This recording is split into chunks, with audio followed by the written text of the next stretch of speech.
it's not just the WNBA standpoint. You got to think about it. It's the networks too. Like if the networks are choosing to prioritize, okay, this already established. We've been doing this for years, and they're not like, I don't really know, and they're not giving it an opportunity and a fair chance. Then it's only so much you could do. Plus, we both know that realistically, if the W goes into the same length and they finals end up being around the same time as the NBA finals, yes, you have certain people that is going to be like, oh, I'm going to go watch the WNBA finals instead. But majority of people are probably going to go watch the NBA For finals, sure. and that's going to drop viewership.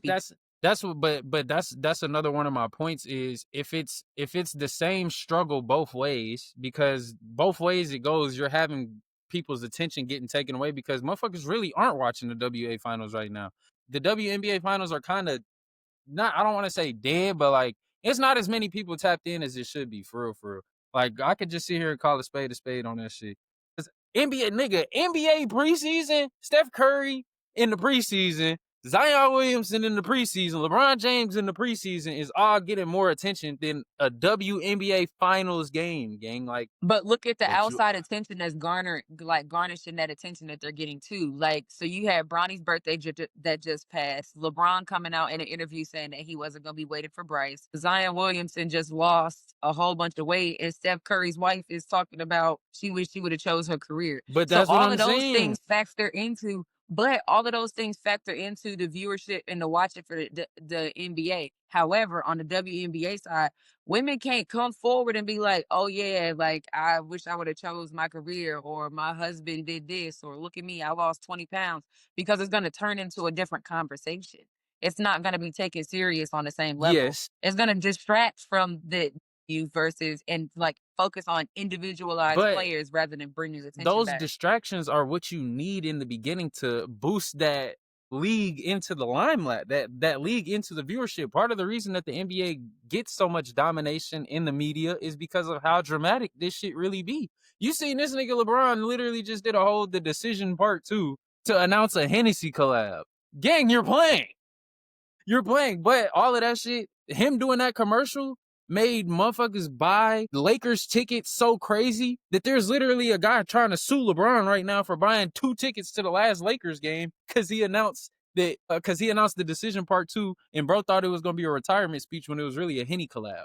But I feel like that drama, Like, okay, all of that but drama will play on the it literally. Like in first off, exactly, gotcha. quite literally. We gotcha. listen, on the flip side of that though, like, Yo, bro, Brian. on the flip side of that though, like, yes, that's LeBron, but like, okay, you look at Asia Wilson's commercial with the way that she did it. She has so much like advancement and so much meaning behind that commercial. However, it wasn't a highlight for the W. It was a highlight for Asia Wilson and the Aces. It like totals out differently when you look at it on the women's side. Yes, but even Asia Wilson as a whole, Asia Wilson is a great example of how dead the WNBA is. Asia Wilson is damn near, like, she's up there with the GOATs. Like, we're damn near watching the WNBA. I think we know GOAT that. We know with I think Asia Wilson. I think that's known though. But I think people, that's known. But that's the thing. We are watching the greatest women's basketball player that we've ever seen. We have her in the league currently, and it's still hard to get people to tune into every game. That's why But you have to think at about some it. This point, is something that's just now kicking off, though. Like, the people didn't really start tuning in and like paying attention to women's basketball at WNBA until until Caitlin I'm gonna Clark say and like, Angel Reese. no, I'm not even gonna say that. I'm talking about across the board, not just Just the in general, WNBA. okay. Like, it really started looking at the pipeline and the funneling and whatever else until really like 4 or 5 years ago. Like COVID, when people actually had to sit down and didn't have nothing else to do, and it was like watching back sports and whatever else, that changed the game. Because people Yeah. started watching and they're like, women's basketball, while it's more fundamental, like, it's interesting. There's still runs that happen. There's still certain, like, they get lit, they get chippy over here. Like, they're starting to realize, okay, women's basketball isn't just like, la la la, we're running around and shoot. Like, it's not that. So when you saw the shift in that, that's what happened. Now the shift in the WNBA happened a little bit before that, but the main momentum happened when you saw Angel Reese and Caitlin Clark coming in, which I got my own thoughts and opinions on that. However, like, that's when you saw a shift in the viewership and everything else in the WNBA. But even the way they went about it, it did it the same way they do with rap beef and everything else.